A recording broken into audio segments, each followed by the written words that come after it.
അതെ, കുത്തിയിരിപ്പ് സത്യാഗ്രഹം നടത്താനല്ല ഞാനിവിടെ വന്നത്. എന്റെ സമയത്തിന് എനിക്ക് വിലയുണ്ട്. എന്തിനാ ഇപ്പൊ എന്നെ കൊണ്ട് വിളിപ്പിച്ചത്? ഇത്രയിടം വന്നിട്ട് സ്വന്തം ഏട്ടനെയോ കണ്ടില്ല, ദേവിയെങ്കിലും ഒന്ന് കയറി കണ്ടൂടെ? രശീത് വെച്ച് പുണ്യം വിൽക്കുന്ന ഏർപ്പാട് എനിക്ക് ഇഷ്ടമല്ല. ഏട്ടൻ എന്തെങ്കിലും പറഞ്ഞിട്ടുണ്ടെങ്കിൽ അത് പറഞ്ഞോളൂ, എനിക്ക് പോണം. മുച്ചൂട് നശിച്ച ഇല്ലങ്ങൾ വാങ്ങി തിരിച്ചും മറിച്ചും കച്ചവടം ചെയ്തെന്ന് പറയാൻ പറഞ്ഞു. ഈ ജാതകത്തിന് ഭൂമി കച്ചവടം ശരിയാവില്ലാത്രേ. ഞാൻ തിരിച്ചുമറിച്ച് ഇല്ലങ്ങളും പറമ്പുകളും വിറ്റ് കിട്ടുന്ന കാശുകൊണ്ടാ പട്ടാഴിയിലെ പത്തായപ്പുരം നിറഞ്ഞു കിടക്കുന്നതും അവിടുത്തെ ദാസ്യ പരമ്പരയെ മുഴുവൻ ഇക്കാലം അത്രയും തീറ്റിപ്പോറ്റിയതും. അതൊന്നും ആർക്കും അറിയണ്ടല്ലോ. നെറ്റി പേർക്കുന്ന കാശുകൊണ്ട് അന്നം തേടുക, അതാ എന്റെ പോളിസി. അന്നം തന്നെ ഉന്നം, അതിനുവേണ്ടി എന്തും ചെയ്യും. കേട്ടില്ലേ? ഈശ്വരൻ നിൽക്കാത്തതേ പറയൂ, പ്രവർത്തിക്കൂ. അകത്തിരിക്കുന്ന ആളോട് അനിയന് വേണ്ടി മനസ്സോടൊന്നൊന്ന് പ്രാർത്ഥിക്കാൻ പറയാ. അമ്മേ നാരായണ.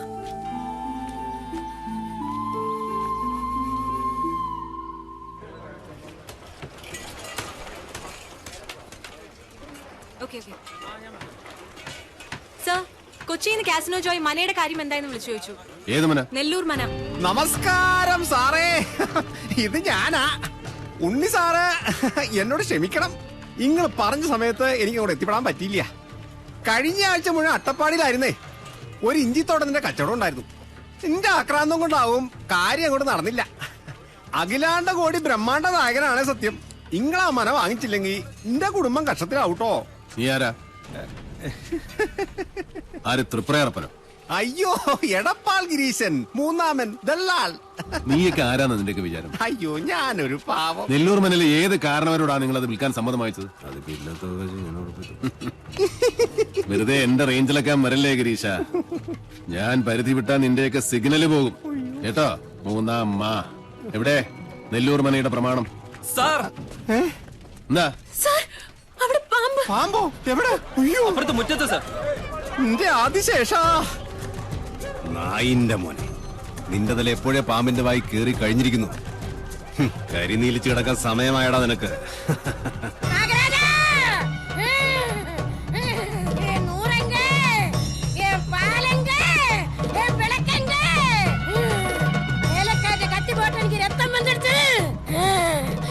என்ன இன்னும் வேலை நிறுத்தி இங்க குடியிருத்து இல்லானா நான் இங்க பூரா சபிச்சு முடிச்சிடுவேன். நாகராஜா, ഒന്ന് മാറി. മാറി മാറി.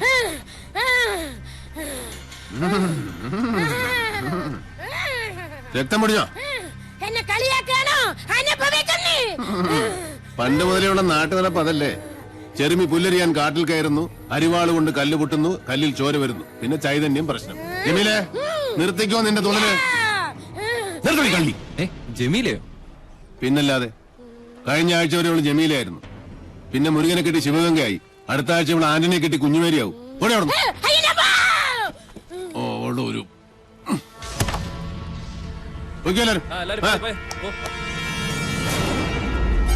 മാറുക, അങ്ങോട്ടൊന്ന് മാറുക. സമ്മതിച്ചിരിക്കണു സാറേ, സമ്മതിച്ചിരിക്കണു. EMS-നും വീട്ടിക്കും ശേഷം നമ്പൂരി സമുദായത്തിൽ പറഞ്ഞ തീപ്പൊരി ഞങ്ങള്. സാറേ, കണ്ട കീഴ്ജാതിക്കാര് കയ്യേറണ മുമ്പ് ആ മന പട്ടാഴി മനയോട് ചേരണമെന്നാ ദേവപ്രമാണം. അത് നടന്നേ പറ്റൂട്ടോ. രേഖകള് പ്രകാരം എവിടെയോ ഒരു അവകാശി ജീവിച്ചിട്ടുണ്ടെന്നാ. അയാളെ ഞാൻ കണ്ടുപിടിച്ച് കൊണ്ടും തരും. ഉറപ്പാ? ഉറപ്പ്.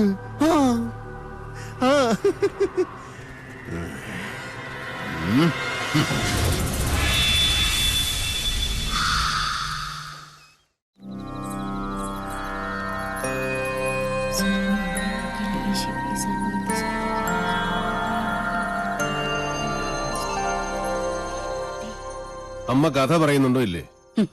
കഥയല്ല ഉണ്ണിയെ, മുത്തച്ഛന്മാരുടെ കാലത്ത് നടന്ന സത്യങ്ങളാ. രാമവർമ്മ തമ്പുരാനാണെന്ന് നാട് ഭരിച്ചിരുന്നതേ. വേഗം പറയൂ ആത്യമേ. ആ ഓട്ടുമന്തിൽ ഇത്തിരി വെള്ളമെടുത്തുണ്ടോ? തൊണ്ട താഴ്ചിട്ട് വയ്യ. സംഭവങ്ങളൊക്കെ നടന്നത് ഒരുപാട് വർഷങ്ങൾക്ക് മുമ്പാ. അന്ന് ഈ ചെമ്പ്ര ഒരു പുണ്യഭൂമി ആയിരുന്നു കേട്ടോ.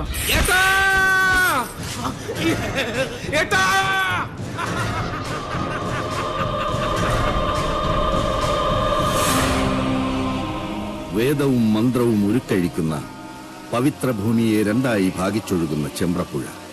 പുഴയ്ക്കക്കരയും ഇക്കരയും രണ്ടില്ലങ്ങൾ. ഒന്ന് മണിയങ്കോട്ടില്ലവും മറ്റൊന്ന് നെല്ലൂർ മനയും.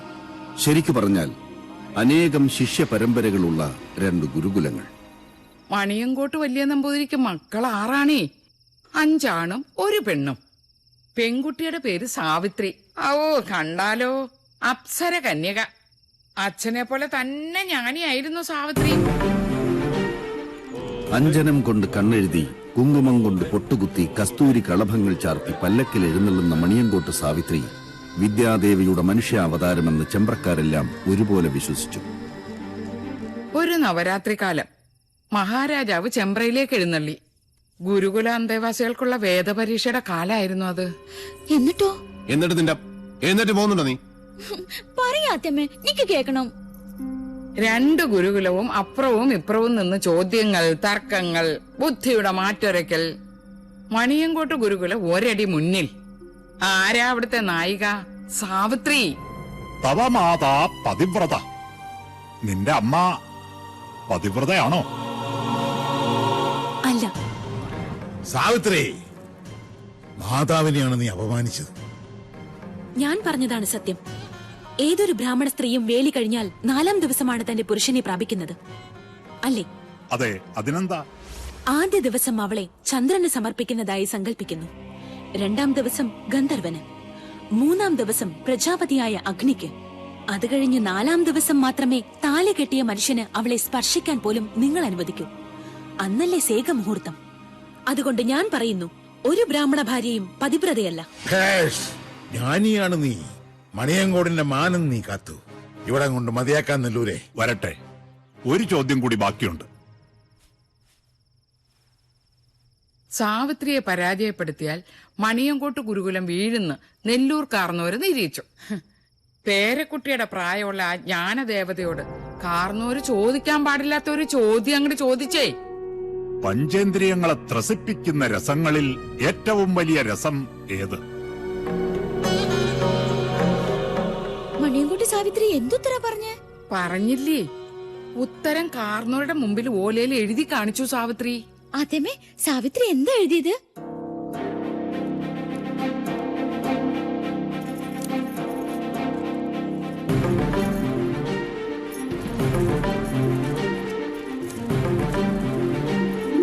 കാമരസം. സ്വന്തം തലയിലെഴുത്ത സാവിത്രി തിരുത്തി എഴുതിയത്. പുരുഷനെ അറിയാത്ത കന്യക കാമരസം എന്നെഴുതിയാലുള്ള സ്ഥിതി എന്താ? കന്യകയായി നിനക്കെങ്ങനെ അതറിയാൻ കഴിഞ്ഞു എന്നായി നെല്ലൂർ കാരണവർ. എല്ലാറ്റിനും സാക്ഷിയായ നാടുവാഴി സാവിത്രിക്ക് ജാതിഭ്രഷ്ട് കൽപ്പിച്ചു. ഒടുക്കം സ്വന്തം അച്ഛന് മകളെ പടിയടച്ച് പിണ്ടം വയ്ക്കേണ്ടി വന്നു. വ്യസനം സഹിക്കവയ്യാതെ സാവിത്രിയുടെ അമ്മ പുഴയിൽ ചാടി മരിച്ചു. നാട് മുഴുവൻ ഒരഭയത്തിനായി അലഞ്ഞു നടന്നു സാവിത്രി. ഒരു ദിവസം നെല്ലൂർ മനയുടെ പടിപ്പുര തുറന്ന് സാവിത്രി വന്നു. തനിക്ക് ഈ ഗതി വരുത്തിയ നെല്ലൂർക്കാരനവരെ മനം നൊന്ത് ശപിച്ച് സാവിത്രി മനയിലെ തുളസിത്തറയിൽ തലതല്ലി മരിച്ചു. നെല്ലൂരുകാര് കാരണം തന്റെ മോൾക്ക് വന്ന ദുർഗതിയോർത്ത് മണിയങ്കോട്ട് കാരണവർ തന്റെ സാത്വിക ഭാവം അങ്ങോട്ട് ഉപേക്ഷിച്ചു. തന്നെ കൈവിട്ട ദേവതകളെ അയാൾ വേണ്ടെന്ന് വെച്ചു. വടക്കിനിയിൽ ചാത്തന്മാരെ കുടിയിരുത്തി. അപ്പോഴേക്കും സാവിത്രി രക്ഷസായി മാറി നാട്ടിൽ ഉപദ്രവം കാട്ടിത്തുടങ്ങി. അഗ്നിക്ക് നെയ്യെന്നോണം സ്വന്തം പട്ടടയിൽ നിന്നും അച്ഛന്റെ പക നടപ്പാക്കാൻ മകൾ യക്ഷിയായി അങ്ങട് അവതരിച്ചു ചെമ്പ്രയിൽ.